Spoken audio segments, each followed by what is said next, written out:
नमस्कार दोस्तों, मेरा नाम है विजय कुमार। आप देख रहे हैं कॉमिक्स पिटारा चैनल को। तो चलिए दोस्तों, हम लोग कॉमिक्स पढ़ रहे थे कालजंत्री, जो कि महाबली भोकाल की कॉमिक्स है। इसका पहला पार्ट मैंने अपने चैनल पर अपलोड कर दिया है। पहले पार्ट में मैंने इस कॉमिक्स को 14 पेज तक कवर कर लिया था। अब इस पार्ट में इसके आगे कहानी को शुरू करते हैं। और मेरा नाम है पिशाच राज संकट। उसी क्षण लक्ष्य की पीड़ा भरी चीख ने सारे वातावरण को गुंजा दिया। आ! लक्ष्य की चीख का कारण रंगोटे खड़े कर देने वाला था। आई! ओह नहीं, पिशाच राज का खिलौना जीवित होकर लक्ष्य के गले से लिपट गया है। उसे लक्ष्य से अलग करना होगा। स्यों विलक्षण तीरंदाज सलोनी के सच्चे निशाने ने उस खिलौने को लक्ष्य से दूर कर दिया। अलग होने के बाद वो खिलौना खिलौना नहीं रहा। हर वो छोटा सा खिलौना तो अब भयानक रूप धारण कर रहा है। वो लक्ष्य की तरफ बढ़ रहा है। लक्ष्य के पास पहुंचने से पहले वो मौत के पास पहुंचेगा। आओ। सलोनी और रूपसी एक साथ उस पर झपटी। ओह, इस पर तो हमारे किसी भी वार का प्रभाव नहीं पड़ रहा। इस खिलौने को रोकने का प्रयत्न करना बेकार है। हट जाओ इसके रास्ते से। उफ, संभलना रूपसी। उफ। अरे, कोई जल्दी से महाबली को सूचना दो। भोकाल को सूचना देने से कुछ नहीं होने वाला था। भोकाल की जान खुद मुसीबत में फंसी हुई थी। ओह, ये शैतान भयंकर होता जा रहा है। अब तो इससे निपटने का मेरे पास एक ही उपाय है कि मैं पुकारूं, भोकाल। विद्युत की तरह लहराया भोकाल। अब खैर नहीं तेरी, लेकिन ओह, तलवार के इतने प्रचंड वार का इस पर कोई प्रभाव नहीं पड़ा। मुझे अपने प्रहारों में और अधिक शक्ति भरनी होगी। ओह, ये भी प्रभावशाली नहीं। इसका मतलब इस अखंड शैतान को इस तरह समाप्त करने का प्रयास छोड़कर मुझे कुछ और सोचना होगा। Ton of. कुछ सोचने से पहले ही भोकाल को अपने मस्तिष्क में हथौड़े से बसते महसूस हुए। अखंड नाद सी ध्वनि उत्पन्न कर रहा था। अखंड नाद शैतान, और वो ध्वनि न सिर्फ भोकाल के मस्तिष्क से टकरा रही थी, टन, बल्कि अनर्थ भी कर रही थी। बड़ाक। ओफ, इसकी ध्वनि दीवारों को तोड़ रही है। मुझे इसकी ध्वनि के सीधे संपर्क में नहीं आना चाहिए, नहीं तो ये मेरे मस्तिष्क की भी यही दशा करेगी। परंतु इस तरह इससे बचकर कब तक रहा जा सकता है? ये शीघ्र ही मुझे अपनी ध्वनि की चपेट में ले लेगा अगर मैंने इसे समाप्त नहीं किया तो। लेकिन कैसे? इसकी विनाशक ध्वनि के प्रभाव को रोककर इसे समाप्त करूं तो कैसे? हाँ, इसकी ध्वनि ही इसका काल बनेगी, और ऐसा तब होगा जब मैं इस विशाल और भारी कढ़ाई को उठाकर इससे अखंड शैतान को ढक सकूं। अब इस कड़ाहे की गोल और मजबूत सतह से टकराकर अखंड शैतान की विनाशकारी ध्वनि टन उसका ही नाश कर देगी। भचाक। अखंड शैतान हार चुका था। इधर रूपसी और सोलोनी हार के कगार पर खड़ी थी। उफ, उसने मेरे बाणों की बाढ़ को भी तोड़ डाला। अब ये तुम्हारी हड्डियां तोड़ेगा। धाड़। उफ। आ। और फिर तोड़ेगा तुम्हारी बच्चों की प्यारी प्यारी गर्दनें। सलोनी और रूपसी में अब इतनी ताकत नहीं थी कि वे उठ पाती और शैतानी खिलौने के शिकंजे को लक्ष्य तक पहुंचने से रोक पाती। माँ, आई माँ। माँ को मत याद करो बच्चों, क्योंकि ये समय माँ के पास जाने का नहीं, मौत के पास जाने का है। भोकाल के रहते मौत उसके बच्चे के साए को भी नहीं छू सकती। खच। भोकाल, तू मेरी शैतानी शक्ति से बचकर आ गया। ओह, तो अखंडनाथ को शैतानी रूप तूने ही दिया था ताकि तू यहाँ विनाश का खेल खेल सके। लेकिन इस खेल के साथ तुझे समाप्त करने मैं आ गया हूँ।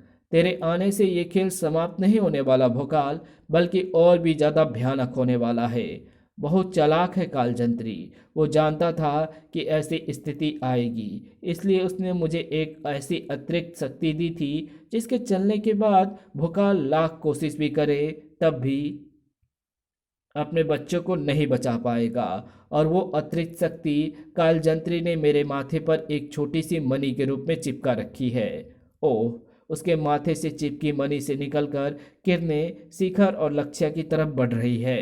मुझे उन किरणों को उन दोनों की चपेट में आने से बचाना होगा।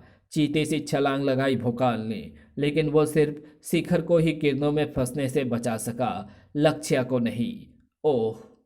दूसरे क्षण लक्ष्य की दर्द भरी चीख और पिशाच राज का ठहाका एक ही साथ गूंजे। आ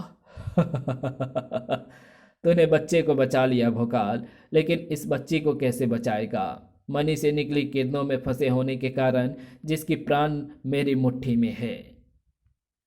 अब जितना मैं इससे दूर जाऊंगा उतना ही इसका जीवन इसके शरीर से दूर होता जाएगा। मैं तुझे यहाँ से एक कदम भी दूर नहीं जाने दूंगा दोस्त। तू मुझे नहीं रोक पाएगा, क्योंकि अभी तुम्हें रोकने के लिए ये शैतानी खिलौना जीवित है। ओह ओफ!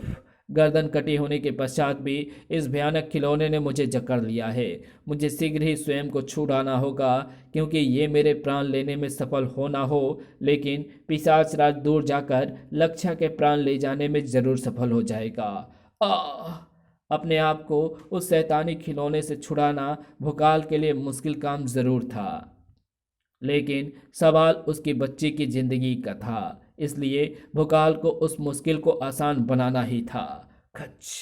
रुक दोस्त, कहाँ जाता है? आ तो मेरे कदमों को आगे बढ़ने से नहीं रोक सकता भोकाल। मुझे तेरे कदमों को रोकने की आवश्यकता नहीं। अगर तेरे कदम इस मणिधारी मस्तक के बिना आगे बढ़ सकते हैं तो शौक से आगे बढ़, मुझे कोई एतराज नहीं। आ पिशाचराज के कंठ से निकलने वाली वो अंतिम चीख थी, लेकिन वो अंतिम चीख सिर्फ पिशाचराज के कंठ से ही नहीं निकली थी, लक्ष्य के कंठ से भी निकली थी। आ लक्ष्य! लहराती हुई लक्ष्य की तरफ भागा भोकाल, लेकिन अपने पिता की बाहों में पहुंचने से पहले लक्ष्य के प्राण परम पिता के पास पहुंच चुके थे। लक्ष्य! लक्ष्य मृत्यु को प्राप्त हो गई। कैसे हुआ ऐसा? लक्ष्य! यहाँ स्तंभ खड़े किसी को भी समझ में नहीं आ रहा था वो रहस्य, लेकिन यहाँ मैं जानता था भोकाल के रहते पिशाचराज का सफल हो जाना आसान काम नहीं था। इसलिए मैंने पिशाचराज के माथे पर जो मणि स्थापित की थी, उसके कारण उसके प्राणों का संबंध भोकाल के पुत्री के प्राणों से हो गया। भोकाल ने पिशाचराज का वध करके जैसे उसके प्राणों को निकाला, वैसे ही भोकाल की पुत्री के प्राण भी निकल गए, और इस तरह तुमने भोकाल की पुत्री के प्राण लेकर मेरी पुत्री की हत्या का प्रतिशोध ले लिया। हाँ, और इसके साथ अपने एक ऐसी योजना भी सफल कर ली जिसका पता शीघ्र सारे संसार को लग जाएगा। इसी के साथ ये कहानी यहीं समाप्त होती है। आपको ये वीडियो कैसी लगी? अगर आपको ये वीडियो पसंद आई हो तो इस वीडियो को लाइक शेयर कमेंट ज़रूर कर देना। चैनल पे नए हो तो चैनल को सब्सक्राइब कर ऑल नोटिफिकेशन को सिलेक्ट ज़रूर कर लेना। और इसकी अगली कॉमिक्स है आज रो रहा है भोकाल, क्योंकि पूरे विश्व का रक्षक खो चुका है अपने जिगर का टुकड़ा। तो इसकी अगली कॉमिक्स यही है। ओके, राक्षसों की सेनापति बनी शक्ति एवं देवताओं का सेनापति बना परमाणु, अब होगा घमासान। जाने कौन जीतेगा ये अंतिम युद्ध। राज कॉमिक्स में वंडरमैन परमाणु एवं शक्ति का 2-in-1 रोमांचक विशेषांक, जो कि हमारे चैनल पर पहले से अपलोडेड है। कोबी और भेड़िया जैसे जल्लाद भी हार गए आज। ये मर मर कर भी जिंदा हैं और कह कह कर चिढ़ा रहे हैं कि हमें मौत न मारे कोई। ये कॉमिक्स भी हमारे चैनल पर अपलोड है। महाबली भोकाल के जीवन में एक के बाद आए एक कई जलजले। हाँ रूपसी, आज भोकाल का पुत्र मारा गया और भोकाल कुछ न कर सका। तुम भी शोक मनाओ सलोनी, क्योंकि तुम्हारे पुत्र और पुत्री भी मारे जा चुके हैं, और अब मुझे जाना है तुरेन के पुत्र की रक्षा करने, क्योंकि अब वही है भोकाल का अंतिम वारिस। कैसे मारे गए भोकाल, महाबली भोकाल के पुत्र एवं पुत्री, किसने किया ये अनर्थ, ये जानने के लिए पढ़ें जिगर का टुकड़ा, छल और त्रिकाल। यहाँ से आगे जाने की जिद छोड़ दो नागराज, वरना मैं और मेरे साथी तुम सबको बलपूर्वक रोकेंगे। ऐसा होगा तो खून की नदियाँ बह जाएगी ध्रुव, क्योंकि रोके जाने पर मैं और मेरे साथी बन जाएंगे तुम सबकी मौत के परकाले।